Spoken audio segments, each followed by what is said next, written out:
o senhor Luiz Carlos Caseta e o senhor Sérgio Salgado. Quero pedir a vocês que permaneçam no palco, porque neste momento nós abriremos 10 minutos do tempo para as perguntas que vocês queiram fazer a eles. Eu quero aproveitar o momento também e me despedir de vocês, agradecer a Lia Menezes, que fez o convite para que eu viesse aqui mediar esse primeiro encontro nacional da ANIPA.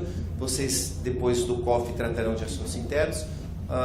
Amanhã eu estarei de volta e eu agradeço a oportunidade, tá bom? Então, o senhor Luiz Alberto Barreto, o senhor Luiz Carlos Caseta e o senhor Sérgio Salgado, então, estão aqui disponíveis 10 minutos de perguntas. Os microfones estarão aqui com as nossas lindas Gabriela e com a Vera, né? A Vera, estão com os microfones aqui à disposição de vocês. Boa tarde.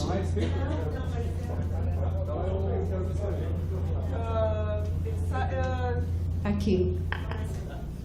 Joanina, boa tarde. Para o Luiz, por favor, Postales. Eu gostaria de que você comentasse sobre os FDICs e a inadimplência. Como é possível a gente estancar isso? Falarei bem rápido, tá?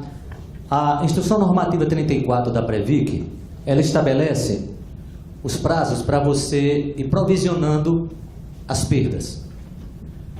No final, 360 dias de um investimento ele sendo inadimplente, você tem que marcar 0 no balanço. Então, aquilo ali, ele vale 100 milhões provisionado, 0. Tá? Só que a gente sabe que muitos investimentos têm garantia. Garantia tem algum valor. E a gente sabe também que não pode descumprir a norma. O que é que o Postales fez? Foi buscar o que é que nós podemos fazer para valorar a garantia. Primeira coisa, a gente começou a executar judicialmente as garantias. Certo? A Petros fez também o FDIC. Só que a Petros contabilizou de uma forma, o modelo foi um, do Postales foi outro. Nós entramos com ações executando as garantias. Certo? Nessas ações, a primeira coisa, antes disso, decidiu-se vender os ativos, eu vou voltar um pouco, decidiu-se vender os ativos podres. Contratou-se a Price, e a Price pegou aqueles ativos em estresse e fez uma precificação de quanto o mercado estaria disposto a pagar por aquilo.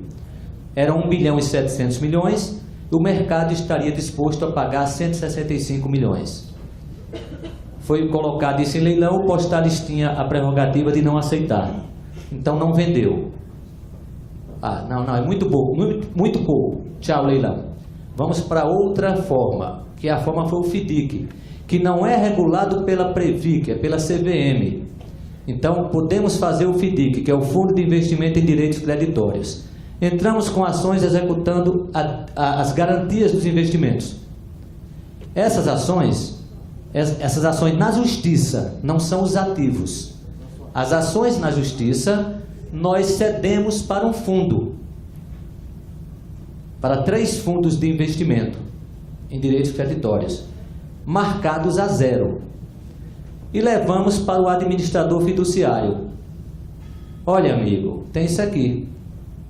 O administrador fiduciário, como é o papel dele, ele verifica a possibilidade de ganhar ação, ele verifica a questão do tempo, ele faz essas verificações e ele precificou esses direitos em 1 bilhão.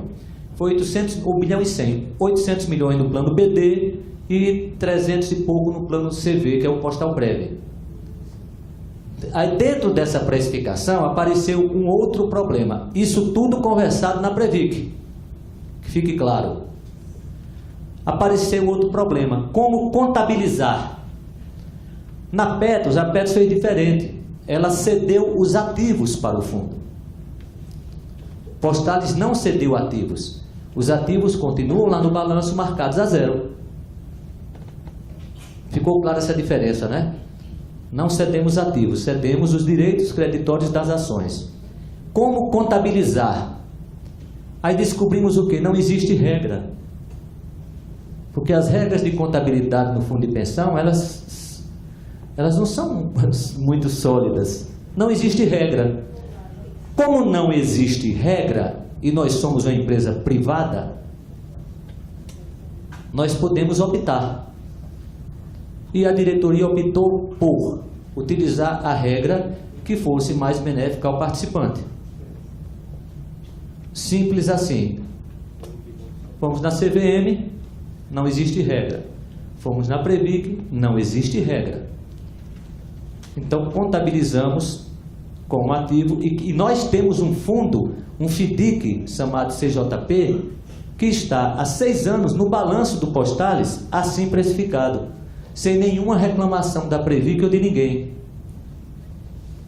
Então, nós contabilizamos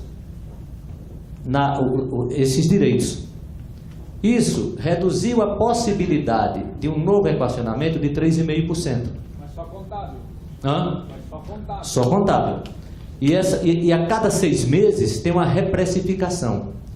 E dissemos para a Previc o seguinte: olha, Previc, a Previc abriu uma investigação, chamou o CVM e Banco Central para estudarem o assunto e ver qual seria a forma correta de fazer, e nós deixamos aberto. Se vocês amanhã entenderem que não deve ser assim, nós mudamos. Mas enquanto não tem regra, nós não vamos criar um novo impacto desnecessariamente. Esse modelo de FDIC, os criadores dele ganharam o prêmio.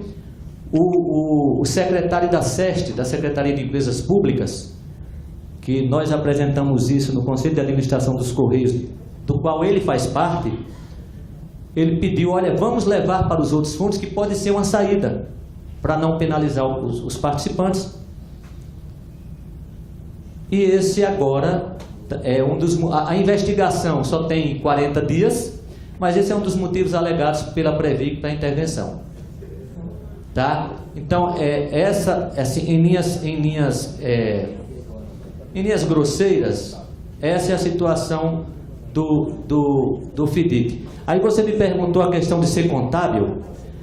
Nós, no Postales, temos uma chance de reverter o furo.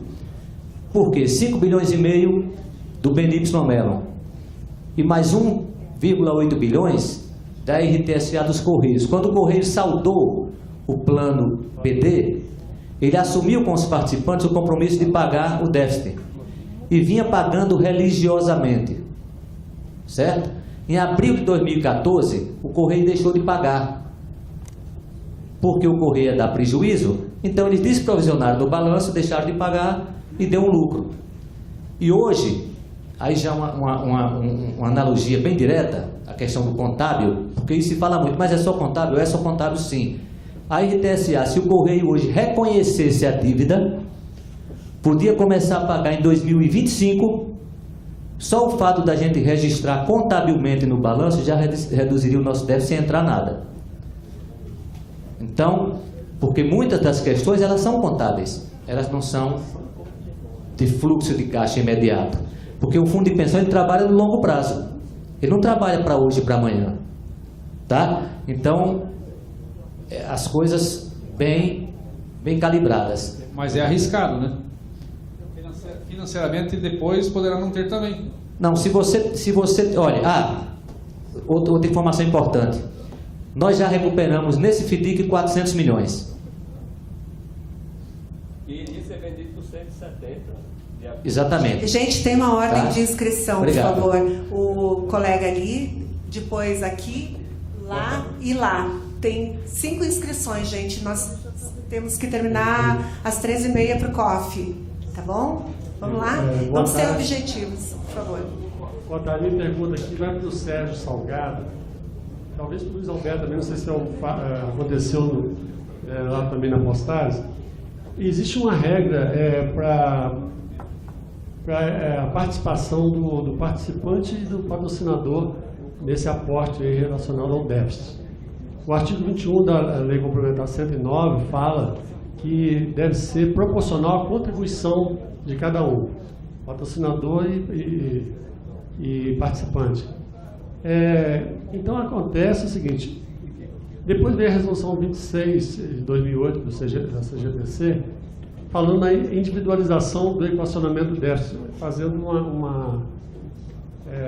a normatização disso. Só que acrescentou outras regras, aí que dá para entender, em resumo, que o aposentado da Caixa, por exemplo, pelo meu entendimento, quem aposentou até 2001 não teria que participar desse rateio, pelas contas que andei fazendo. Eu estive até conversando com o Cabreira hoje sobre esse assunto, e aí eu acabei de ver o seguinte: como é um grupo muito pequeno, eu acho que todo mundo desistiu de brigar pelo direito dessas pessoas. Porque o direito deles subentende dever de outros, né? Quando você tira alguém do rateio, você joga esse rateio para os demais, ou os ativos ou os ativos. Eu sou legalista, eu penso o seguinte: a lei é para ser cumprida. E eu não vi ninguém até agora, com exceção da doutora Nazaré, a Adriana também parece que já fez algum comentário no Facebook sobre esse assunto, mas ninguém mais discute esse tipo de assunto. Nós temos que esclarecer isso, porque a maior parte de nós aqui somos aposentados. Tem gente aqui que aposentou antes de 2001. E será que essas pessoas realmente têm que participar desse aporte? Então, é uma pergunta, eu não sei, você falou que os pré-70 lá ficaram fora. Por que eles ficaram fora? Será que não é em relação a essa regra?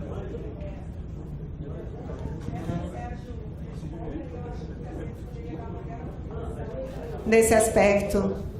Por favor, Sérgio.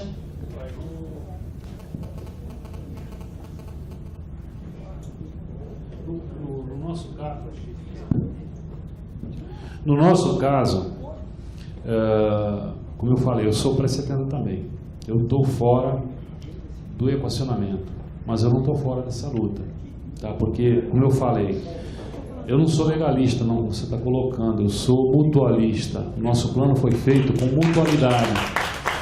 E eu não vejo, em hipótese alguma, que só porque a Petrobras pagou o aporte que ela devia ter pago lá atrás, quando ela formou o plano e não pagou, ela, nesse momento, ela retirou e ainda não está bem explicado. Tanto que nós estamos discutindo isso, querendo levar para o Previc, porque nós não temos ainda a informação correta de como eles chegaram a esses valores. Tá? Agora, a colocação que eu faço enquanto pré-70, e muito pré-70 está me xingando, é que não tem como você pegar o dinheiro do fundo e dizer assim: ó, esse pessoal daqui pré-70, eles não colaboraram, os investimentos deles não estavam dentro disso daí, nada disso. Nosso dinheiro está lá em Vepar, nosso dinheiro está lá em Sete Brasil, nosso dinheiro está em Itaúsa. Não, tudo bem, mas eu estou falando. Eu também estou. Exatamente. Mas no nosso caso, nós sabemos dessas questões todas, só que nós não temos os dados ainda oficiais, porque o nosso só está, se eu não me engano, ainda está de novo na Previc, para depois a Previc encaminhar para o SEST. Ela foi aprovado dentro do CD da Petros, tá? Mas o que a gente tem de informação são as partes que colaboraram para isso, como a Família Real, Investimento X, uma série de pequenos itens que eles foram acumulando. Agora, o que cada um, e a grande questão que o pessoal pós-70 cobra, por que os pré-70 não participaram? Eu também pergunto, por quê? Tudo bem. A Lia me botou em uma fria, porque essa questão, confesso, nem sequer tinha pensado sobre isso, mas eu tenho dificuldade de acreditar nela. E digo por quê. Eu acho que se a resolução 26 dá espaço para essa leitura, provavelmente ela é ilegal. A impressão que eu tenho é que você, ao pertencer a um só plano, não se coloca nem na apuração do custo e nem na separação dos direitos situações diversas, a menos que você tenha submassas. Eu tenho, volto a dizer, não tenho reflexão suficiente, gostaria de ler a fundamentação que foi feita pela doutora Nazaré, e tenho um maior respeito por ela, mas eu tenho dificuldade de acreditar nisso. A 26 até abriu mais. A 21, o artigo 21 é que botou todos os aposentados fora do aporte. Depois veio a resolução 26, incluindo. E aí, essa regulação 2001 aí... Eu acho terrível, eu acho assim, francamente, eu acho que fere a minha lógica do sistema, assim como fere a leitura que estão fazendo em relação à Amber, assim como fere a tentativa que fizeram no próprio soldado. Então, assim, eu acho que pertencemos todos a um plano e na linguagem, me perdoe o social Sérgio, intuitiva, eu acho que nós estamos juntos na sorte desse plano. É a impressão que eu tenho. Aqui, o Semer. Semer para Luiz Carlos Caseta. O equacionamento em pílulas ou de outra maneira? Outra maneira seria o pagamento único? Como que seria na prática efetuado? Ela consegue pagar à vista? Eu não consigo? Ela consegue? Ele consegue?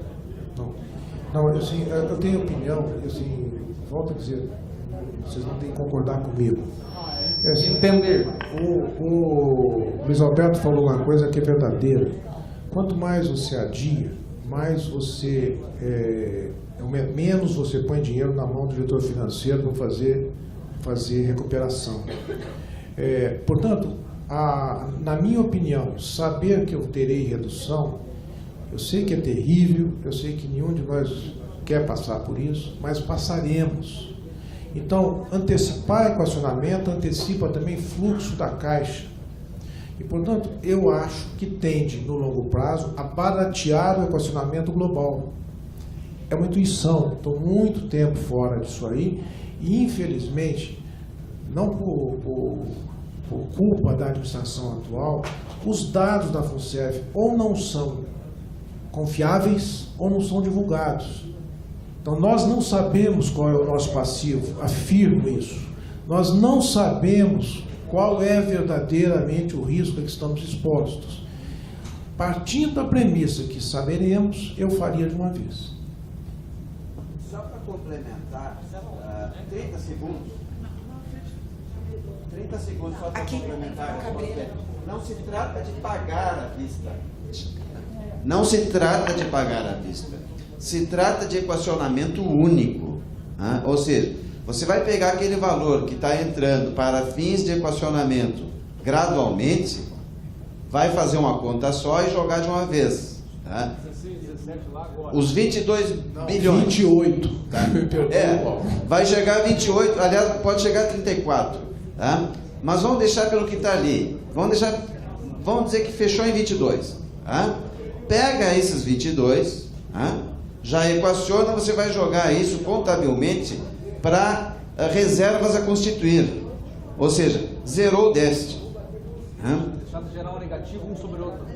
Exatamente. Zero déficit, a Caixa já passa a pagar sobre isso também.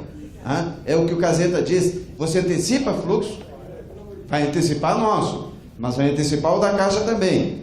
É mais dinheiro no caixa da FUNCEF para aumentar o giro e recuperar os ativos. Essa é a lógica. Mas foi o que eles fizeram ao contrário.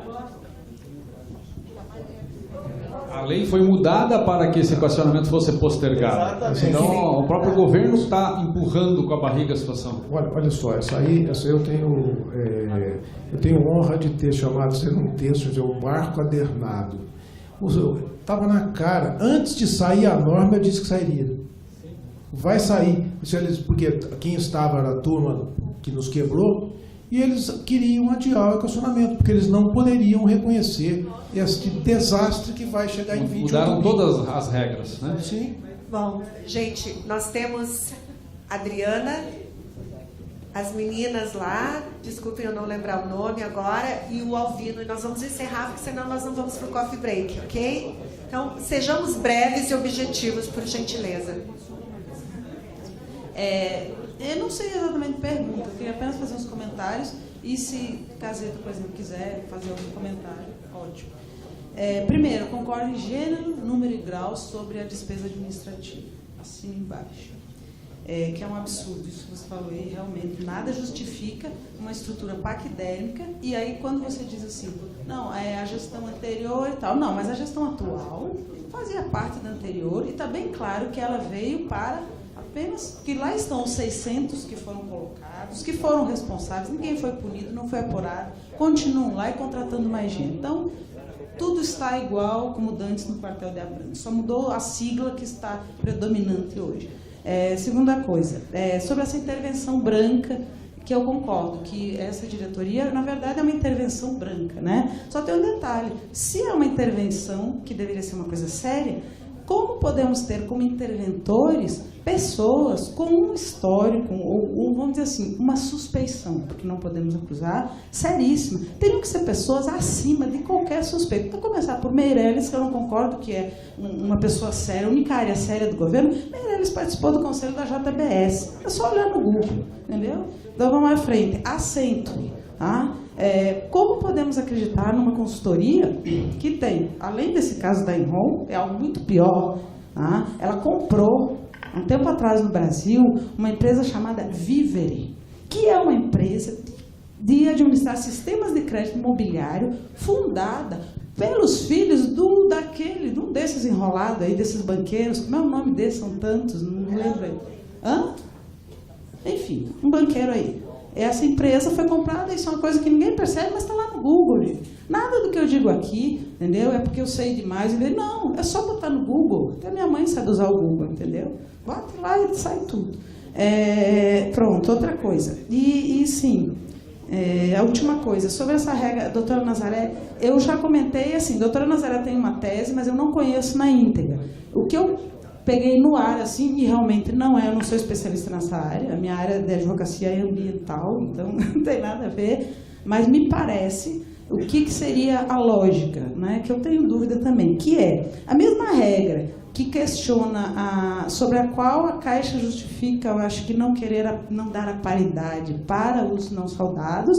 Se você interpretar a risca, diz o quê? Que você vai equacionar na mesma proporção da sua contribuição no ano, né, do déficit. Se naquele período, os não soldados, em que houve o déficit, 2014, né, você já estava aposentado, você não estava contribuindo, certo? Então, pela regra, a mesma regra que quer tirar a paridade, vamos dizer assim, da Caixa, no caso dos soldados, os soldados que já estavam aposentados nos anos do déficit não deveriam pagar. Entenda, eu não estou dizendo se isso é justo, questão do mutualismo, entendeu? Eu estou falando assim, dentro da estritamente se lê a lei como está posta, certo?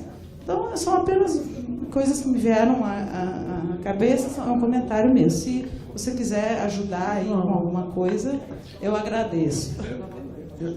Coerentemente, eu gostaria de conhecer o relatório antes de condená-lo. Assim, essas empresas todas, eu não conheço esse caso aí, não faço a menor ideia. O Brasil é sempre muito constante no desvio de conduta. Então, não sei. Mas eu gostaria de ver o relatório. No geral, assim, eu tendo a ter dificuldade, como falei, para aceitar a interpretação da legislação a partir da resolução. Eu acho um pouco complicado. Não sei, eu francamente acho que a gente devia aprofundar todos esses estudos, inclusive este. Próximo, lá.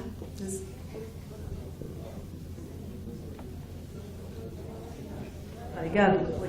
Eu queria fazer uma pergunta para o Luiz Caseta. Você que participou da CPI e dos investimentos, conhece os investimentos da FUNCEF, eu queria saber o que você pensa sobre os novos aportes na Inverpar. Sandra, é ótimo você ter feito essa pergunta. Isso é uma questão que causa muita resistência, muita dúvida, assim como a questão da Vale. No da Vale, deixo registrado aqui, a FUNCEF nunca teve participação em controle algum. Ela era absolutamente sujeita à vontade da Previ dentro da Litel. E eu tenho uma dificuldade enorme quando eu ouço superficialidades sobre os processos da Vale. Gostaria que vocês também aprofundassem esses estudos, estou à disposição para dar minha opinião. No que respeita à Inverpar, para mim, com toda a franqueza, a gestão atual dos ativos de fundo de pensão tem que tomar em conta duas circunstâncias, duas realidades. Uma coisa é saber o que eu quero fazer, qual o ativo que me interessa, qual que cabe no meu ALM, tudo isso, e vou geri-lo dentro do que é dado pelo próprio sistema. Em outros momentos, no entanto, e nós tivemos isso na FUNCEF no nosso tempo, e infelizmente eles têm agora, você não gosta do investimento, mas se você não colocar dinheiro no investimento, ele vai para o ralo. Então nós não devemos ter julgamentos precipitados sem saber as circunstâncias. Então, às vezes, até para você conseguir vender o ativo, você tem que colocar dinheiro. Então, a só circunstância, não conheço, estou desde 2001 fora da caixa, a só circunstância de você ter que colocar dinheiro em Belo Monte ou em Vepar, Diabo, não significa desvio de conduta nem bobagem. É preciso saber por que se está colocando, por que aquele valor e qual é o efeito. Então eu volto e encerro toda a franqueza, acho que acabou, né?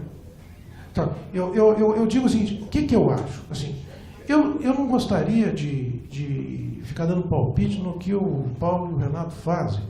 Eu quero que eles me digam o que farão, por que farão e qual foi o resultado. E ele tem que ser medido por isso. Identificou corretamente o problema? Tratou adequadamente o problema? Teve o resultado? Se nesse processo houver irresponsabilidade, ele é culpado. Se do contrário, não. Então, eu gostaria, assim, excelente pergunta por isso. Por quê?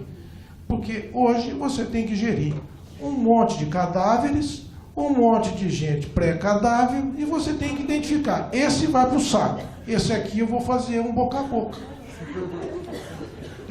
Pode.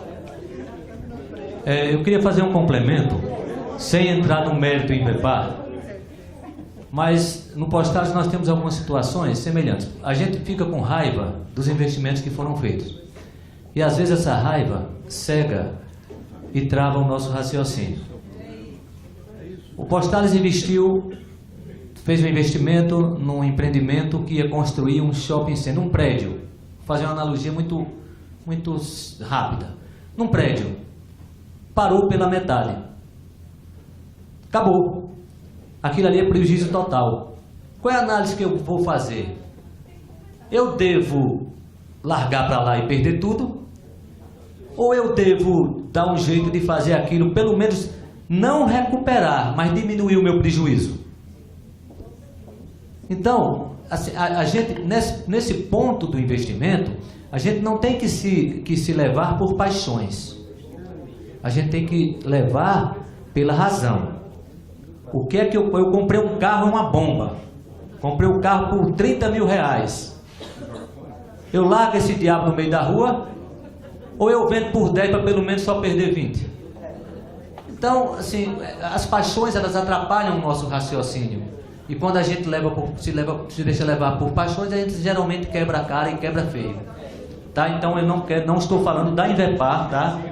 Quero só puxar a luz do investimento e do raciocínio que as diretorias devem ter para balizar isso. Obrigado. Obrigada.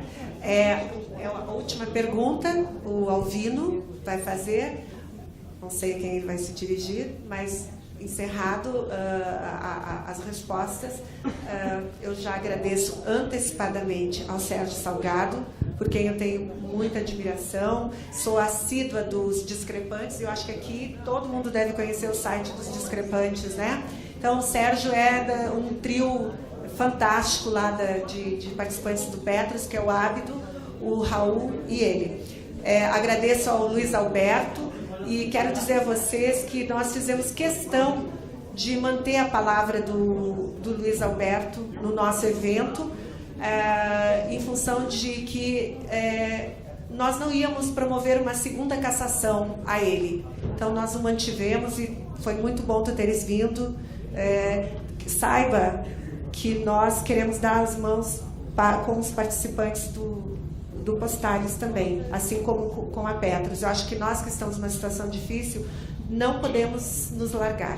Nós temos que, a ANIPA tem como um dos seus objetivos ampliar as alianças, as frentes de defesa. E acho que, falando externamente aos muros da FUNCEF, vocês dois estão são os primeiros da fila. E agradeço ao Caseta.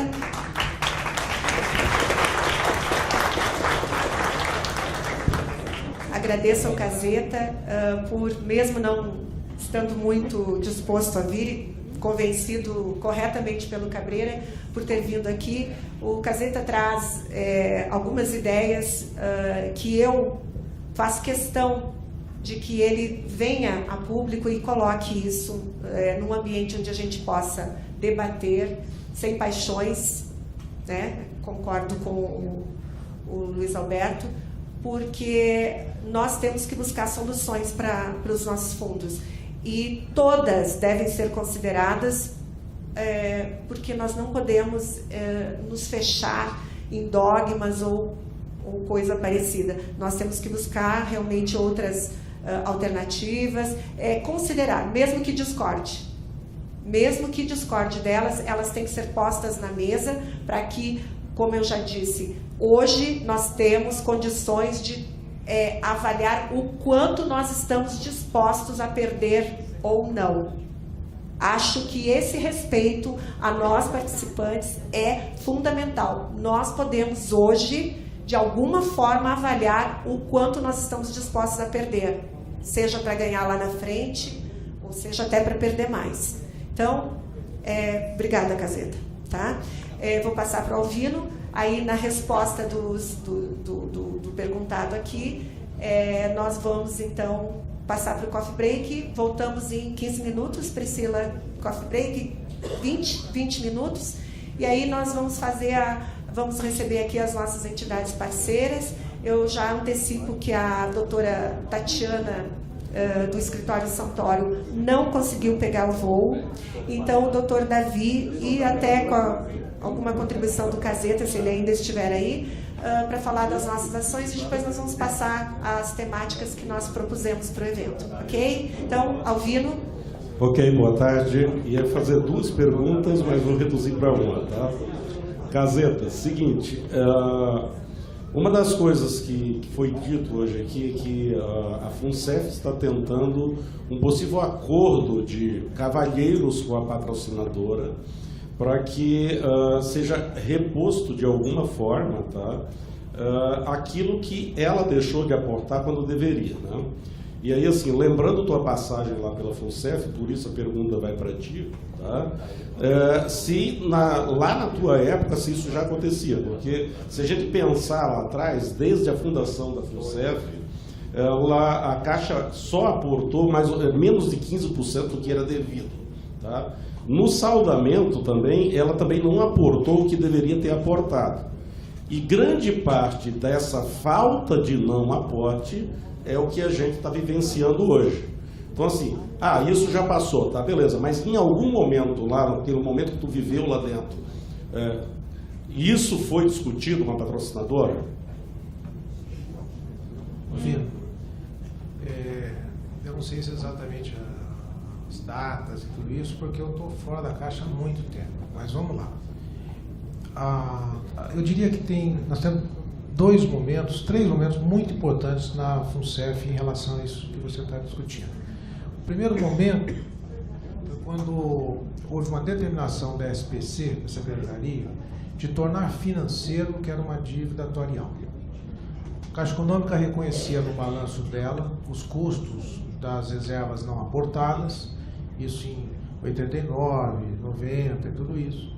E aí há uma ordem da Secretaria de Previdência, não só para a FUNCEF, em geral, diria que foi a primeira onda de saneamento do sistema, assim, reconheça financeiramente.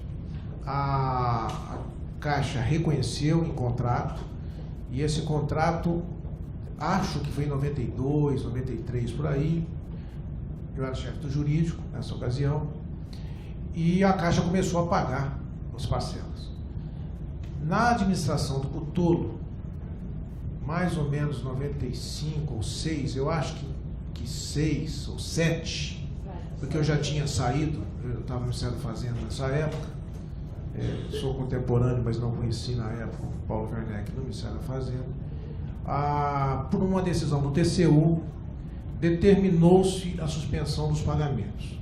Se eu não me recordo incorretamente, foi porque nós tínhamos um balanço descasado entre a Caixa e a FUNCEF.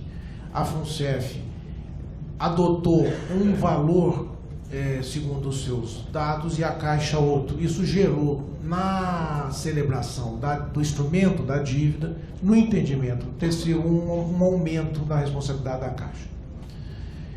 Essa questão foi judicializada e gerou tanto execução quanto ação declaratória, eu acho que da parte da Caixa, que terminou em acordo. Quando o acordo foi feito, mudou o governo. Pouco antes, eu acho que teve o acordo, voltou a pagar a parcela, entrou o governo.